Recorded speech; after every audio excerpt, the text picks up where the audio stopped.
So, I've been looking for an alternative to Crossfire for a long time for my FPV RC cars. Recently, I got in touch with RadioLink and asked them if they had a radio that could give me enough range to go around my neighborhood. And they said yes, and sent me out something. This is the RadioLink RC6GS V2 radio. It claims to be able to control an RC car up to 600 meters away. And that's perfect because most of the time, my car isn't able to get that far, especially when I'm going through the neighborhood. So let's pull this thing open and take a look at what we got. Looks like this thing is really nicely packaged. I noticed it comes with a manual that has a few different languages written in it, so no matter where you are, you're probably set. Right off the top here, we have a neck strap, which I didn't think was really common with RC cars, but I looked at a lot of the professional racers and they all seem to use them. I also thought it was cool with FPV RC cars like you find on my channel because you can drop your radio and adjust your goggles and not have to worry about setting it down anywhere. Next up, we have the R7FG receiver. And this thing is awesome. It actually has diversity. So you have two antennas. It should allow for a little better signal, maybe a little more range in certain circumstances. And it also has built-in telemetry, which you use this cable for. You just plug this in between your battery and your ESC, and then this little red JST goes into the receiver itself, and it'll tell you your battery voltage right there on the radio. It also has a gyro built inside of this receiver. So if you're new to RC car driving and you're not so good yet, maybe you're sliding out or flipping over, you can enable this function in the radio and it will help you. It has ABS and everything, so really good stuff. And last but not least, we got the radio itself. Immediately upon pulling it out of the box, I could tell this was a nice piece of equipment. This was not a cheap $20 radio or something like that. This thing felt really good in my hands and I was really excited to go use it. I did want to mention that this radio has a lot of channels. And right here is the first one. That is an A switch, that is a B switch, a C switch, a dual rate switch, and even this little potentiometer right here labeled VR, which you can use to control like a pan and tilt servo. If you have a camera on your FPV RC car with a servo attached, you can use it to look around. There's also a little function on the back of this radio that allows you to use a head tracker module.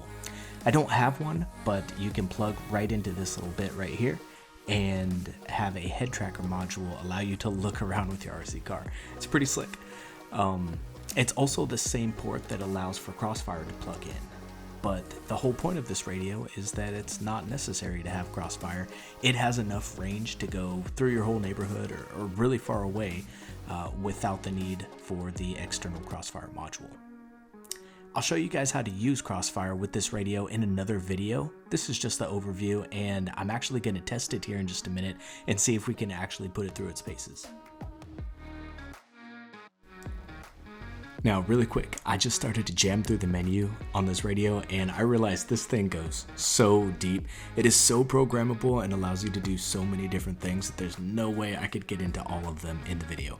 If you have any questions though, ask me in the comment section and I will get you an answer, or I will get you in touch with RadioLink so they can help you get everything figured out that you need to. Alright, let's get on to the cool stuff. This is where I slap the receiver into the vehicle and get everything set up. So, getting right into it, we're going to rip out the old receiver, keeping a close eye on where all of my wires were before. I'm going to be using this double-sided sticky tape from Gorilla Glue. This stuff is super good for sticking your receiver down and making sure it doesn't move. Here I'm plugging in the telemetry wire, which will allow me to get the battery voltage reading back on the radio. Which is good, right? Because that makes sure that I never run my battery down too low when I'm a couple blocks away from the house. I can always just glance down and make sure that my battery's not too low, or even set an alarm on the radio itself.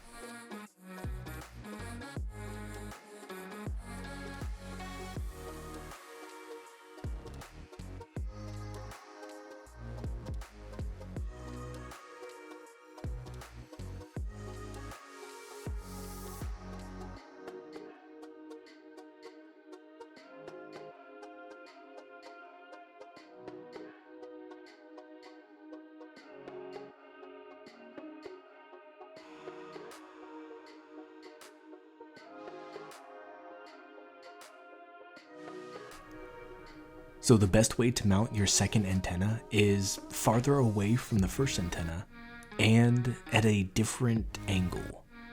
It was kind of hard to get a different angle, so I just chose to mount it as far away from the antenna as I could, and I did that with a zip tie and a little bit of heat shrink.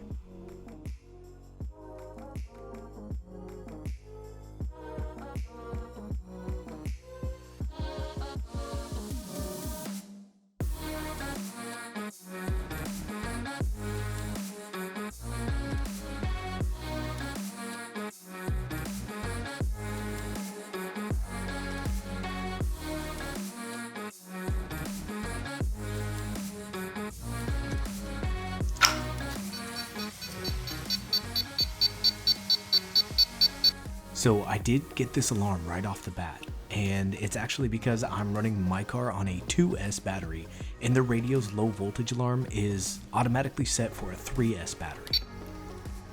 So I just went into the radio settings and turned the alarm down to 6.3 volts or 6.6 volts. Somewhere around there is fine for a 2S battery. There's going to be voltage sag while it's under load, so I turned it down a little bit lower than what I would expect to actually bring the battery all the way down to. To tell you the truth, I like just having the telemetry. I don't even really plan on using the alarm that much, but it is nice to have.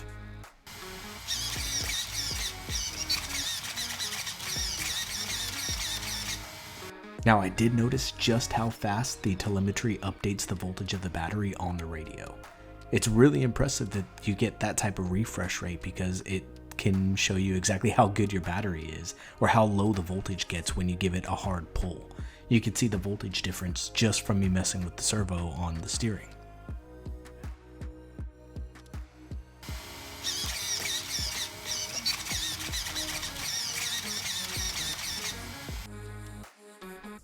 You can see that the voltage already bounced back after me stopping messing with the servo for just a split second. You can also see the radio's voltage right above that, and you can see the radio signal strength indicator, which will tell you how much more range you have left, right next to that. Okay, well that's enough about the specs of this radio. Let's go ahead and put it to the test and see if its range can actually make it around my block.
So this radio definitely outperformed all of the other 2.4 gigahertz radios that I've had in the past.